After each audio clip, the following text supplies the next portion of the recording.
Hello అందరికీ. ఈరోజు వీడియోలో చేపల పులుసు ఎలా చేసుకోవాలో చూపిస్తాను.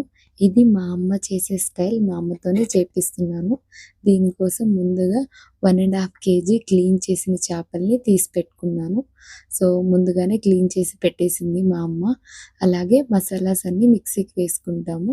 మా అమ్మ ఏ మసాలా పౌడర్స్ యూజ్ చేయదు. తను మిక్సీకి ఎప్పుడు గ్రైండ్ చేసుకుంటుంది. అల్లం యాడ్ చేయదు. వెల్లుల్లిపాయలు, ధనియాలు, జీలకర్ర, అలాగే గసగసాలు, మిరియాలు మరియు దాల్చిన చెక్క కూడా యాడ్ చేసుకుని, దాంతో పాటు ఒక పెద్ద మీడియం సైజ్ ఉల్లిపాయల్ని కూడా వేసేసి పేస్ట్ చేసి పెట్టుకోవాలి.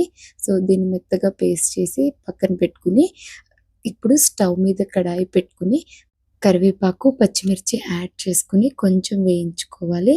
ఇది వేగాక మనం ఇందాక పేస్ట్ చేసి పెట్టుకున్న ఉల్లిపాయ పేస్ట్, మసాలా పేస్ట్ ఉంది కదా, దాన్ని కూడా యాడ్ చేసుకోవాలి.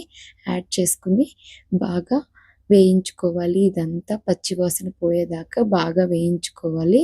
ఇలా ఒకసారి కలిపేసుకుని ఇప్పుడు దీంట్లోకి తగినంత ఉప్పు అలాగే పసుపు కూడా యాడ్ చేసుకోవాలి. ఉప్పుని చూసి వేసుకోండి. మళ్ళీ పులుసు పోసాక ఇంకొకసారి కావాలంటే మనం ఇంకొంచెం యాడ్ చేసుకోవచ్చు. వేసేసి ఒకసారి బాగా కలుపుకోవాలి.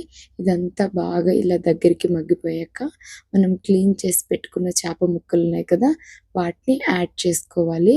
యాడ్ చేసుకుని దీన్ని ఎక్కువ కలిపేయకూడదు చేపల్ని, ఎస్పెషల్లీ పులుసుకి. సో, ఇలా ఒక్కసారి మెల్లగా కలుపుకుంటే సరిపోతుంది.